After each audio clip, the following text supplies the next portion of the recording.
Hi there, thanks for joining us. I'm Ben Mankiewicz. Tonight, the TCM spotlight shines on the career of an actor who could use some illuminating, Brad Dexter. Today, Brad Dexter is perhaps best known as being the most challenging part of the answer to a common movie trivia question. Name the actors who played the Magnificent Seven. And here is how people generally answer that question.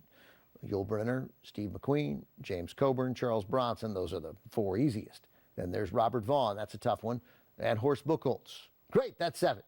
Except it's six. The seventh is Brad Dexter. He's the actor no one ever gets. And up next, Brad Dexter's best known, least known role. From United Artists in 1960, The Magnificent Seven.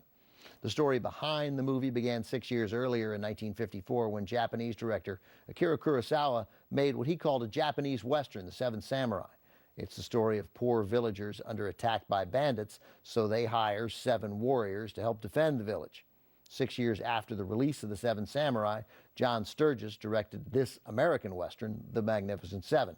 The plot is almost identical to Kurosawa's original. Yul Brynner stars as a hired gun who assembles a team of seven mercenaries to defend a small Mexican village. The actors cast to play those hired guns would go on for the most part to become big stars, with the exception of two. Horst Buchholz, a German-born actor who plays a Mexican, and Brad Dexter, who spent most of his career playing bad guys. The others, all of them hit the big time to varying degrees. Yul Brynner already had an Oscar.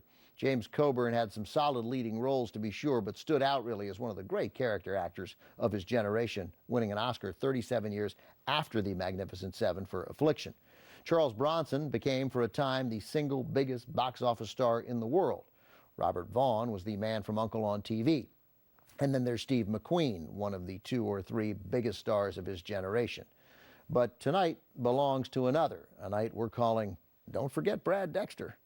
This is the first of three in a row starring Dexter. And here it is from 1960, The Magnificent Seven.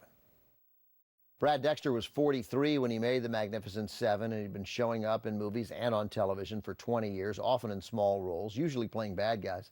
This was a huge break for him, getting cast in this big-time Western. On the other hand, was it really? It would have been hard for anyone to stand out in the film, given the star-studded cast. And even though Dexter's character, Harry Luck, was the second man selected to join the team of elite mercenaries, he's usually the last hired gun anyone thinks of when classic movie fans are asked to name the members of the cast. And that is why we're calling tonight Don't Forget Brad Dexter.